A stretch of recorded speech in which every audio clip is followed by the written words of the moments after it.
Hello guys, welcome back to my YouTube channel. मैं मनोज शर्मा आज आप लोगों को करवाने वाला हूं इंडियन इकोनॉमिक डेवलपमेंट का चैप्टर नंबर 1, जिसका नाम है Indian economy on the eve of independence. पिछले वीडियो में मैंने आप लोगों को बताया था कि स्वतंत्रता के समय हमारा एग्रीकल्चर सेक्टर कैसा था। तो हमने देखा कि एग्रीकल्चर सेक्टर हमारा कितना खराब था उस टाइम पे जो अंग्रेज छोड़ के गए थे। अब हम ये पढ़ने वाले हैं कि हमारा इंडस्ट्रियल सेक्टर कैसा था at the time of independence, यानी कि आजादी के समय हमारा औद्योगिक क्षेत्र कैसा था। तो आज के इस वीडियो में हम यही पढ़ने वाले हैं, क्योंकि पिछले वीडियो में हम लोगों ने पढ़ लिया था क्या एग्रीकल्चर सेक्टर हमारा कैसा था। तो इससे पहले अगर मैं आपको यह समझाऊं कि हमारा इंडस्ट्रियल सेक्टर कैसा था at the time of independence, तो पहले हम यह समझ लेते हैं कि ब्रिटिश रूल के आने से पहले, यानी कि ब्रिटिशर्स के आने से पहले हमारा कैसा था। तो देखो, ब्रिटिशर्स के आने से पहले हमारी जो इंडस्ट्री थी, यानी कि इंडस्ट्रियल सेक्टर जो था ना, वो हैंडीक्राफ्ट के बिजनेस से वर्ल्ड वाइड में जाना जाता था। एक अलग ही रुतबा होता था हमारे बिजनेस का, पूरे वर्ल्ड में फैला हुआ था हमारा हैंडीक्राफ्ट का बिजनेस, यानी कि ये आपकी इंडस्ट्री। लेकिन अंग्रेजों के आने के बाद उन्होंने क्या किया, हमारी पूरी इंडस्ट्री को धराशायी कर दिया, मतलब खत्म ही कर दिया एक तरीके से। और कैसे खत्म किया वो आप देख सकते हो इस वीडियो में, ठीक है। तो पहले हमारा कैसा हुआ करता था इंडस्ट्रियल सेक्टर, बहुत ही ज्यादा रुतबे वाला, क्योंकि पूरे वर्ल्ड में हमारे हैंडीक्राफ्ट के प्रोडक्ट्स की बहुत ज्यादा डिमांड हुआ करती थी और हम बहुत ज्यादा एक्सपोर्ट करते थे किस चीज का, हैंडीक्राफ्ट का, ठीक है। तो अब बात आती है कि उस टाइम, यानी कि at the time of independence, स्वतंत्रता के समय हमारा इंडस्ट्रियल सेक्टर कैसा हुआ या कैसा छोड़ के गए अंग्रेज। तो ये हमने पढ़ना है इस वीडियो में, ठीक है। तो चलिए शुरू करते हैं। तो आप देखोगे चैप्टर नंबर 1, जिसका नाम है Indian economy on the eve of independence, और टॉपिक का नाम आपका क्या है, इंडस्ट्रियल सेक्टर, यानी कि ये आपका पार्ट 4 है। तो समझते हैं जरा इसके अंदर क्या होता है। तो पहला पॉइंट, यानी कि यहां पे आपको जो मैं पॉइंट्स बताऊंगा, तो ये सारे वो पॉइंट्स हैं जिसकी वजह से हमारा इंडस्ट्रियल सेक्टर जो था वो काफी खराब था, और खराब होने के पीछे जो कारण जिम्मेदार थे वो सारे कारण ये है। तो हमें एक एक कारण को बहुत ही ज्यादा डिटेल में पढ़ना है। तो चलिए शुरू करते हैं पॉइंट नंबर 1। तो पॉइंट नंबर 1 आपके सामने दिखाई दे रहा होगा, डी इंडस्ट्रियलाइजेशन या फिर डिक्लाइन ऑफ हैंडीक्राफ्ट इंडस्ट्री। मतलब समझो इस चीज का, डी इंडस्ट्रियलाइजेशन का मतलब क्या होता है, आप इसे ऐसे समझो, जैसे कि अगर कहीं पर मैं इंडस्ट्री लगाता हूं तो उसे हम कहते हैं इंडस्ट्रियलाइजेशन। डी इंडस्ट्रियलाइजेशन का मतलब क्या हुआ, इंडस्ट्री को खत्म करना। तो समझ रहे हो, जब इंडस्ट्रीज को खत्म कर दिया जाता है तो उसको हम कहते हैं क्या, डी इंडस्ट्रियलाइजेशन। बात समझ में आ गई आप लोगों को, ठीक है ना, समझ में आ गई ना अच्छी तरीके से। एक एक पॉइंट आप लोगों का क्लियर हो जाना चाहिए। डी इंडस्ट्रियलाइजेशन का मतलब ही क्या हुआ, जहां पे इंडस्ट्री को हटा दिया जाता है, खत्म कर दिया जाता है, ठीक है। डिक्लाइन ऑफ हैंडीक्राफ्ट इंडस्ट्री, यानी कि हैंडीक्राफ्ट इंडस्ट्री का क्या हो गया था, पतन हो चुका था। कब हो गया था, Indian economy on the eve of independence, यानी कि इंडिपेंडेंस के समय, यानी कि जब देश आजाद हुआ उस टाइम पे हमारा हैंडीक्राफ्ट का जो बिजनेस था वो पूरी तरीके से क्या हो चुका था, खत्म हो चुका था। किसने किया ये, अंग्रेजों ने, यानी कि ब्रिटिशर्स ने। अब आप देखो इससे हुआ क्या। The primary motive of British rule behind the deindustrialization was twofold. कहता है कि यहां पे जो मेन मोटिव था डी इंडस्ट्रियलाइजेशन का, वो ये 2 पॉइंट्स पे टिका हुआ है। कौन से 2 पॉइंट्स पे टिका हुआ है, आइए बात करते हैं, समझते हैं जरा इन पॉइंट्स को क्या है वो। To get raw materials from India at cheap rates to be used by upcoming modern industries in Britain. अब देखो नालायक क्या करते थे, नालायक बोले तो ब्रिटिशर्स क्या करते थे, जरा ध्यान से समझो। वो क्या करते थे, यहां पर इंडिया से, ठीक है, ये मान लो ब्रिटेन है, इंडिया से चीप रेट पर वो लेते थे किसको? रॉ मटेरियल्स को। ठीक है, रॉ मटेरियल्स को लेते थे चीप रेट पर, और रॉ मटेरियल्स को चीप रेट पर लेके वो किसके लिए यूज करते थे? अपनी इंडस्ट्री के लिए। ठीक है, बात समझ में आई आप लोगों को? और अपनी इंडस्ट्री में यूज करके वहां पे वो बनाते थे फाइनल गुड्स को। Oh my God, final goods को बनाते थे वो, यानी कि यहां से कच्चा माल वो खरीद कर लेके जाते थे इंडिया से सस्ते दामों में, और अपने ब्रिटेन में, यानी कि अपने ब्रिटेन की इंडस्ट्रीज में ले जाकर उन रॉ मटेरियल्स को वो बदल देते थे किसमें? फाइनल गुड्स में। और उन फाइनल गुड्स को वापस इंडिया में लेकर उन्हें हाई रेट पर बेच दिया जाता था। किसको? इंडियंस को। बात समझ में आई आप लोगों को मैं क्या कहना चाह रहा हूं? जरा ध्यान से समझने की कोशिश करो जो मैंने आप लोगों को अभी अभी बोली। कहने का मतलब यह है, ब्रिटिशर्स क्या करते थे?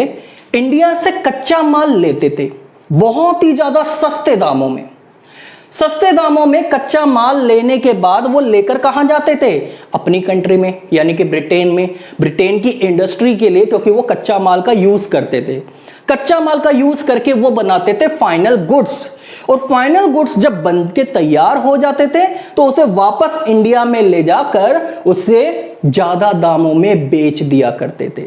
बात समझ में आई? यहां पे दो बातें निकल के आती है। पहली चीज ये कि यहां पर पहला पॉइंट आप देख सकते हो, to get a raw material from India at a cheap rates to be used upcoming modern industry in Britain, यानी कि यहां से सस्ता, बहुत ही ज्यादा सस्ते रेट पर माल लेकर जाया करते थे वो अपनी कंट्री में, और वहां पे यूज करते थे अपनी कंट्री की इंडस्ट्री के लिए।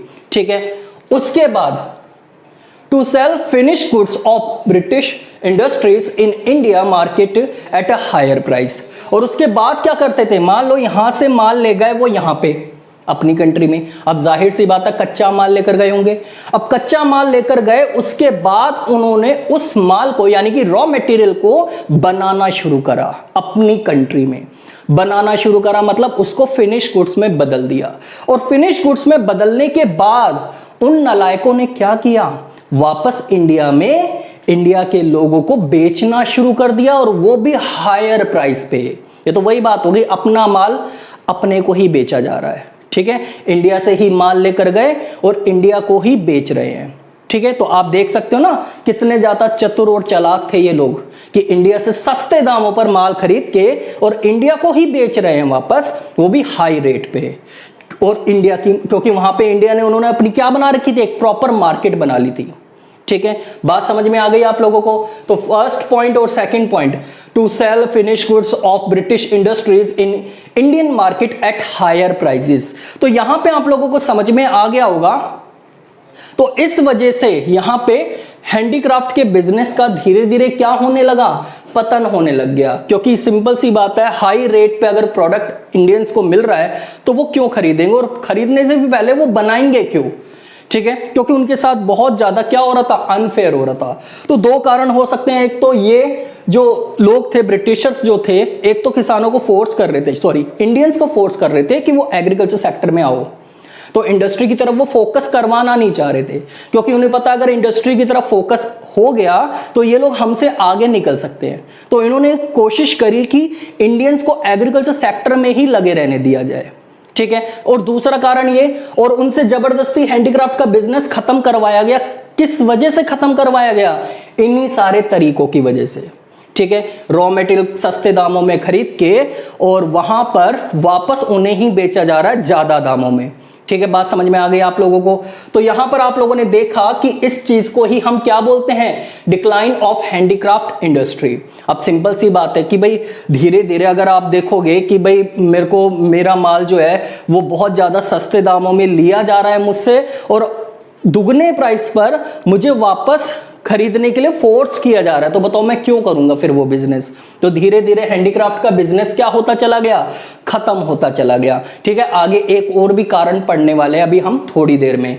ठीक है, तो आपने देखा, तो ये था हमारा पूरा डी इंडस्ट्रियलाइजेशन, जिसे हम कहते हैं डिक्लाइन ऑफ हैंडीक्राफ्ट इंडस्ट्री। ठीक है, अब आ जाते हैं हम पॉइंट नंबर सेकंड। तो आते हैं हम सेकंड पॉइंट पे। आप सेकंड पॉइंट देख सकते हो इसमें क्या लिखा हुआ है। आपको पहला पॉइंट तो समझ में आ गया होगा कि इस तरीके से हमारा हैंडीक्राफ्ट का जो बिजनेस है यानी कि जो इंडस्ट्री है वो पूरी तरीके से खत्म हो चुकी थी।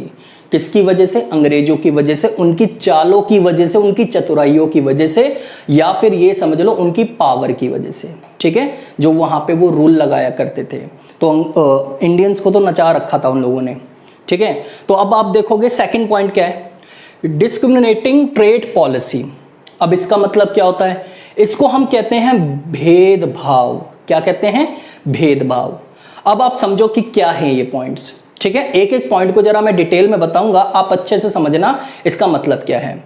सबसे पहले आप देखोगे unrestricted entry of British goods. Oh my God, कितनी अजीब सी बात है यहां पे।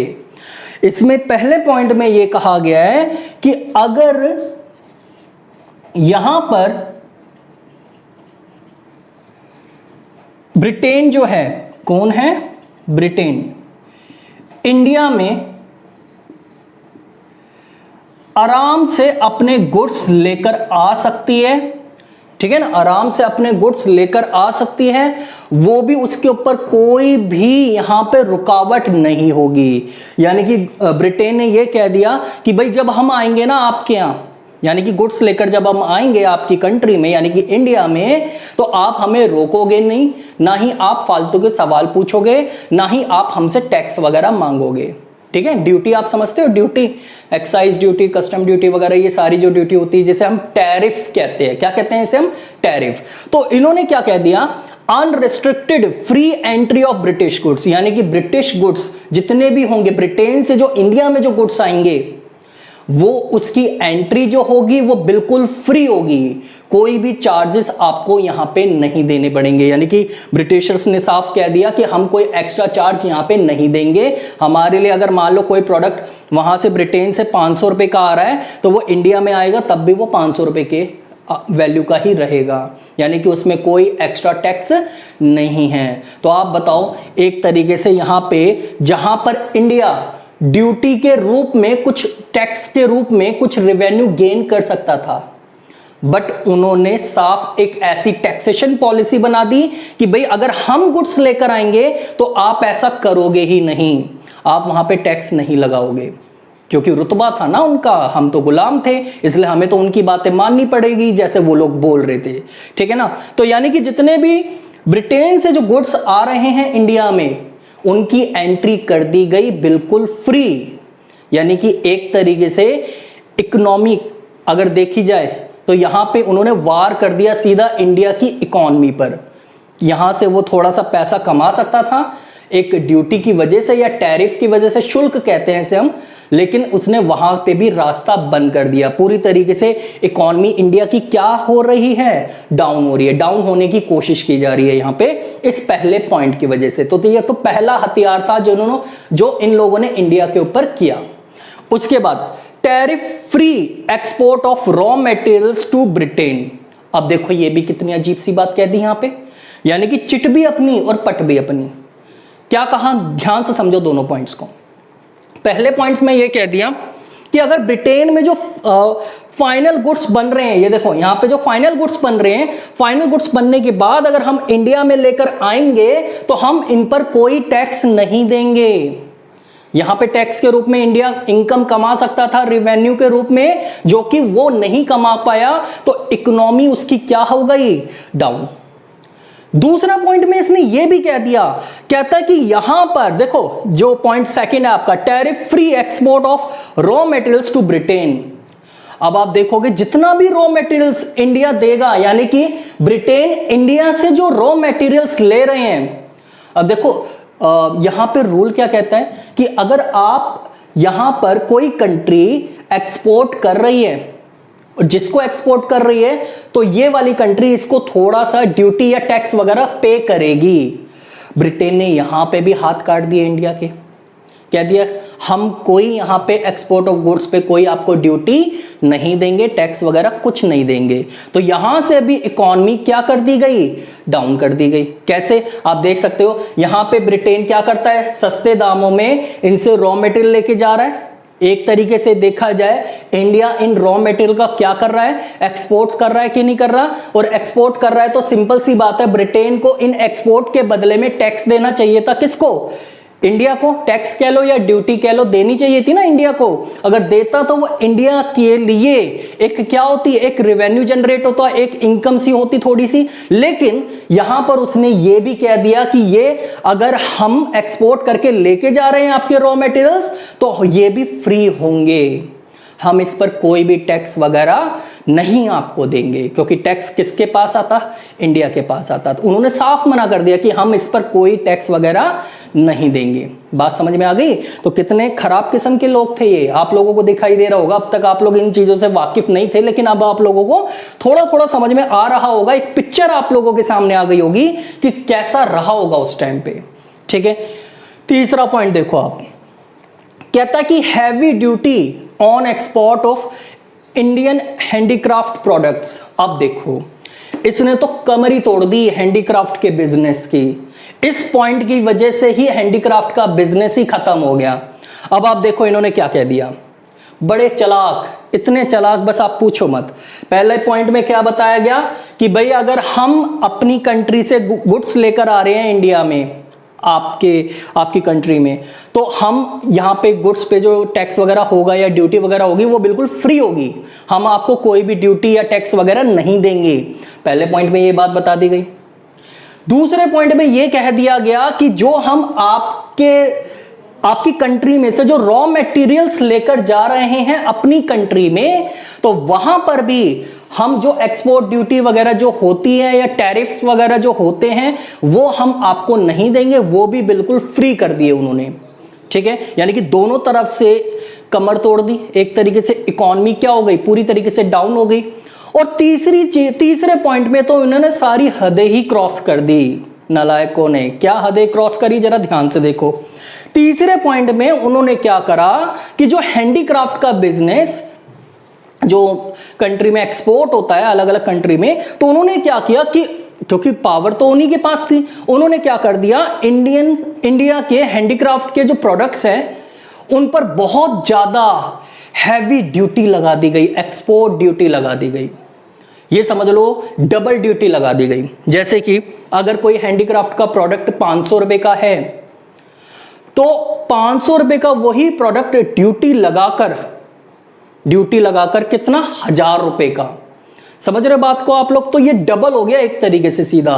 तो इन्होंने 500 तो प्रोडक्ट की वो प्राइस हो गई और 500 टैक्स या ड्यूटी का अमाउंट जो उन्हें पे करना पड़ता था, ठीक है ना, पे करना पड़ता था। अब सोचो 500 बेच के उसने 500 कमाए होंगे, 500 ही उसने टैक्स में दे दिए, तो बचा क्या उसके पास? कुछ भी नहीं बचा।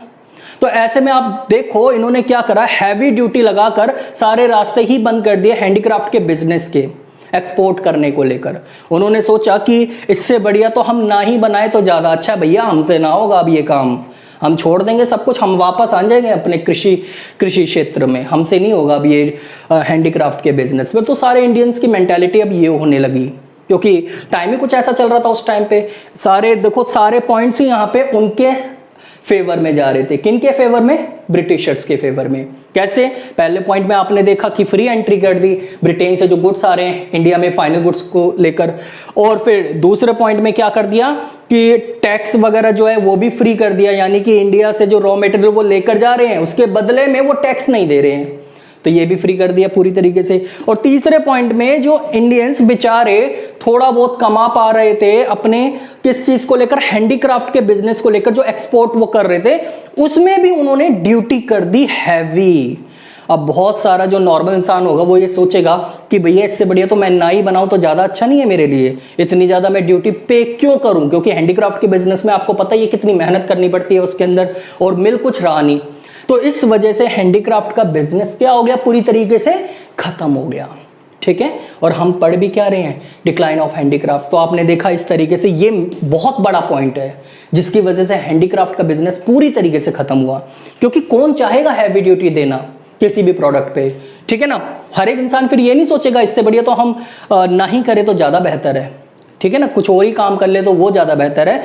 छोड़ो, हैंडीक्राफ्ट के बिजनेस में कुछ नहीं रखा अब, क्योंकि इसमें कुछ बचेगा ही नहीं हमारा, क्योंकि मेहनत इतनी ज्यादा लग रही है और मिल कुछ रहा नहीं है, तो कौन करना चाहेगा फिर काम को।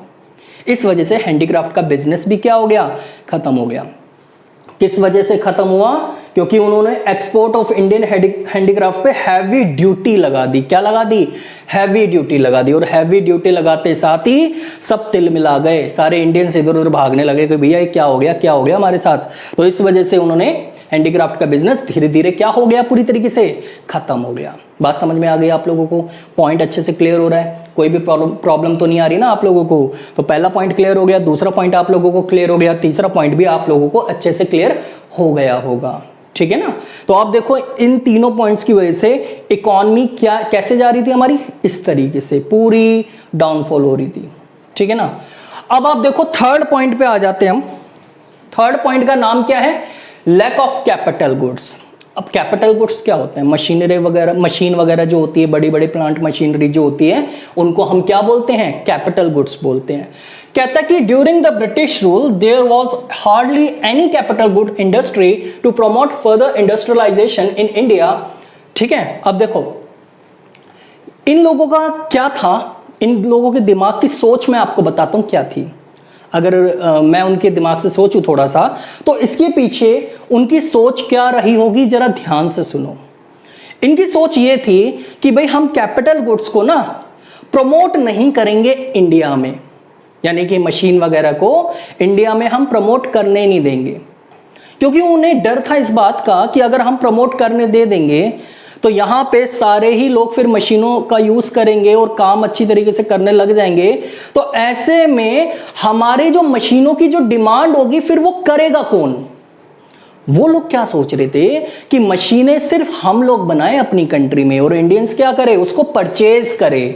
परचेज करने से क्या होगा, उन लोगों का प्रॉफिट होगा। इसलिए वो चाह ही नहीं रहे थे कि कैपिटल गुड्स इंडिया में प्रमोट किए जाएं, यानी कि इंडियंस को यह कहा जाए कि आप कैपिटल गुड्स लेकर आओ। तो उन्होंने इस चीज को हमेशा दूर रखने की कोशिश करी। किस वजह से कोशिश करी, ताकि वो कैपिटल गुड्स सिर्फ अपने जरिए करवाना चाह रहे थे कि हम लेकर आएंगे ना जो मशीन, वही आपको एक्सेप्ट करनी पड़ेगी, ठीक है। उनका ये नजरिया था, उनकी ये सोच थी। तो कैपिटल गुड्स को इंडिया में प्रमोट नहीं किया जा रहा था, किसके द्वारा, ब्रिटिशर्स के द्वारा, ठीक है। तो आप देखोगे during the British rule there was hardly any capital goods industry to promote further industrialization in India. British government always wanted Indians to be depend on the Britain for the supply of capital goods. आगे ना बात हुई, क्या लिखा है इस point में, कहता है कि ब्रिटिश गवर्नमेंट जो थी वो हमेशा से ये चाहती थी कि यहां पर सिर्फ ब्रिटेन ही कैपिटल गुड्स की सप्लाई के लिए एक जरिया बने, यानी कि अगर कैपिटल गुड्स की अगर कहीं से सप्लाई हो तो सिर्फ और सिर्फ ब्रिटेन से हो, ताकि वहां पर इंडियंस उस चीज को खरीद के, वहां से आप देखोगे ब्रिटेन में इंडिया की करेंसी आएगी, यानी कि एक तरीके से प्रॉफिट होगा उनका। तो वो हर तरीके से बस ये कोशिश में थे कि इंडियंस जो है वो खुद ना तैयार कर ले अपनी कोई भी कैपिटल गुड्स, वो अगर तैयार करे या फिर अगर वो परचेज करे तो सिर्फ हमसे करे ताकि हमारा प्रॉफिट हो। इसलिए यहां पर इंडिया में उन्होंने कैपिटल गुड्स को प्रमोट ही नहीं करवाया। सोचो अगर इंडिया में कैपिटल गुड्स होते, उस टाइम की बात बता रहा हूं मैं आप लोगों को, अगर कैपिटल गुड्स होते, टेक्नोलॉजी होती, तो आज इंडिया बहुत आगे होता, बहुत आगे होता, इकॉनमी इंडिया की बहुत ज़्यादा स्ट्रांग होती, ठीक है ना। लेकिन इन नालायकों ने ऐसा करने ही नहीं दिया, ठीक है ना। आप लोगों को बुरा तो नहीं लग रहा ना अगर मैं ऐसे वर्ड यूज़ कर रहा हूँ तो, ठीक है, मुझे पता है आप लोगों को नहीं लग रहा होगा, ठीक है। बात समझ में आ गई आप लोगों को। तो इस तरीके से आपने देखा कि ये था लैक ऑफ कैपिटल गुड्स, ठीक है। नेक्स्ट पॉइंट पे आ जाते हैं। अगला पॉइंट है आप लोगों का low level of GDP. Oh my God, अब आपको पता है कि जब आपने फर्स्ट पॉइंट अच्छे से देख लिया, सेकंड पॉइंट भी आप लोगों ने अच्छे से समझ लिया, तो इसका मतलब बिल्कुल साफ है ना, क्या कि इन दो पॉइंट्स की वजह से इंडिया की जो इकॉनमी थी, यानी कि जीडीपी जो थी, उसका लेवल ऐसे था, यानी कि डाउन हो रहा था। क्यों? क्योंकि जब हैंडीक्राफ्ट की इंडस्ट्री खत्म हो गई, पता नहीं हो गया उस चीज का अच्छी तरीके से, और यहाँ पे ट्रेड पॉलिसी भेदभाव वाली लग गई, कैपिटल गुड्स प्रमोट नहीं होने दिए, तो इसका असर किसके ऊपर पड़ा? जीडीपी के ऊपर ही तो पड़ेगा। और जीडीपी कैसे हो गई फिर? इस तरीके से। बात समझ में आ गई आप लोगों को, ठीक है। अगला पॉइंट आ जाता है change in the pattern of demand. अब देखो, इसे चाहे अच्छा कह लो या बुरा कह लो, मुझे नहीं पता आप लोग क्या समझोगे इस चीज को, लेकिन ये था कि वहां पे उस टाइम पे, यानी कि हम बात बता रहे हैं वही स्वतंत्रता के समय, लोगों की डिमांड में परिवर्तन आना शुरू हो गया। Change in pattern of demand. कैसे? उन्होंने थोड़ा थोड़ा सा उनका कल्चर अपनाना शुरू किया। नए नए जैसे वो कपड़े पहना करते थे उस तरीके से कुछ वहाँ पे उन्होंने भी यूज़ करना शुरू कर दिया। तो यहाँ पे आप देख सकते हो कि जो इंडिया की जो विरासत थी या जो उनके जो ट्रेडिशनल चीज़ें होती थी उनका भी धीरे धीरे से क्या होता चला गया, एक तरीके से विनाश या खत्म ही होता चला गया। जो इंडिया के इतने अच्छी चीजें हुआ करती थी, ट्रेडिशनल चीजें हुआ करती थी, वो सारी धीरे धीरे खत्म हो गई। क्यों? क्योंकि उन्होंने नई डिमांड के पैटर्न को एक्सेप्ट करना शुरू कर दिया, वेस्टर्न चीजों को ज्यादा एक्सेप्ट करना शुरू कर दिया। तो इस तरीके से आप देख सकते हो यहाँ पे डिमांड में भी क्या आ गया, परिवर्तन आ गया। लोगों की सोच में भी धीरे धीरे परिवर्तन आना शुरू हो गया। ठीक है ना? तो इससे असर किसके ऊपर पड़ रहा है? हमारे इंडस्ट्रियलाइजेशन या फिर सेक्टर को ही तो पड़ रहा है, इंडस्ट्री को ही तो पड़ेगा। ठीक है ना? उसके बाद क्यों पड़ेगा, आप इसमें ये भी पूछ सकते हो। पहले जहाँ पे कपड़े वैसे होते थे, लोग कढ़ाई वगैरह करके इस तरीके से, आपने हैंडीक्राफ्ट में देखा होगा, अलग अलग तरीके से कपड़ों को सीला जाता था, फिर उसके बाद पहना जाता था। तो यहाँ पे वो लोग क्या करते थे, उनका कुछ अलग ही रहता था हिसाब किताब। तो उन्होंने इंडियंस ने उनके हिसाब किताब को अपनाना शुरू करा। तो इंडिया की जो बारीकी की जो कढ़ाइयाँ होती थी कपड़ों के अंदर, ठीक है ना, बहुत ज्यादा स्टिचिंग जो होती थी वो धीरे धीरे खत्म होनी शुरू हो गई। ठीक है ना? अब खत्म होनी शुरू हो गई तो उसका बिजनेस भी खत्म हो गया। तो यहां पे आप देखोगे डिमांड में जो चेंज आया उसकी वजह से भी तो नुकसान हुआ है कि नहीं हुआ? क्योंकि आप देखते होंगे स्टिचिंग में भी बहुत ज्यादा डीप होती है, वहां पे डिजाइन वगैरह बहुत होते हैं, जो लोग बहुत अच्छी तरीके से जानते हैं कि उसे कैसे करना होता है। लेकिन उनके चीज़ों को एक्सेप्ट करना या फिर उनके कपड़ों वगैरह को, ये सारी चीज़ों को एक्सेप्ट करना, तो उन्होंने अपनी पुरानी चीज़ों को क्या कर दिया, धीरे धीरे खत्म कर दिया। तो यहाँ पे भी तो इंडस्ट्री में फर्क पड़ रहा है कि नहीं पड़ रहा? आगे limited role of public sector. तो यहाँ पे आप देखोगे पब्लिक सेक्टर का रोल उस टाइम पे बहुत ज़्यादा लिमिटेड हुआ करता था। जैसे कि रेलवे वगैरह, सड़कें वगैरह, इलेक्ट्रिसिटी वगैरह, बिजली विभाग वगैरह, और कुछ 2-3 विभाग और हुआ करते थे उस पे। बस यहां तक सीमित था और कहीं पे सीमित नहीं था, बस इतने तक ही सीमित था पब्लिक सेक्टर का रोल उस टाइम पे। तो ये काफी ज्यादा लिमिटेड हो गया कि नहीं हो गया, रेलवे वगैरह इन सब पे। ठीक है ना? तो यहां पे आप देख सकते हो। तो आज ये आप लोगों का टॉपिक खत्म हो चुका है, जिसमें हम लोगों ने आपको पढ़ा दिया कि इंडस्ट्रियल सेक्टर आप लोगों का कैसा था, कब, at the time of independence. तो आपने ये सारे पॉइंट्स बहुत ही अच्छी तरीके से समझ लिए होंगे। अगर आपको कोई डाउट रहता तो आप लोग मेरे से कमेंट करके पूछ सकते हो। तो ये था आप लोगों का पूरा आज की क्लास का वीडियो जो आप लोगों के सामने दिखाई दे रहा होगा, जिसमें मैंने आप लोगों को सारे पॉइंट्स अच्छे से समझा दिए। ठीक है? तो आज के इस वीडियो में इतना ही काफी है। अगले वीडियो में मैं आप लोगों को कुछ नया टॉपिक बताऊंगा। तब तक के लिए थैंक यू सो मच। खुश रहिए, स्वस्थ रहिए और मस्त रहिए। Thank you. बस आप मेरा एक काम जरूर करना, अगर आपको ये वीडियो अच्छा लग रहा हो तो आप प्लीज मेरे मोटिवेशन के लिए, यानी कि मुझको मोटिवेशन देने के लिए आप लोग बस इस चैनल को ज्यादा से ज्यादा सब्सक्राइब और लाइक जरूर करना। ठीक है? Thank you so much. Bye.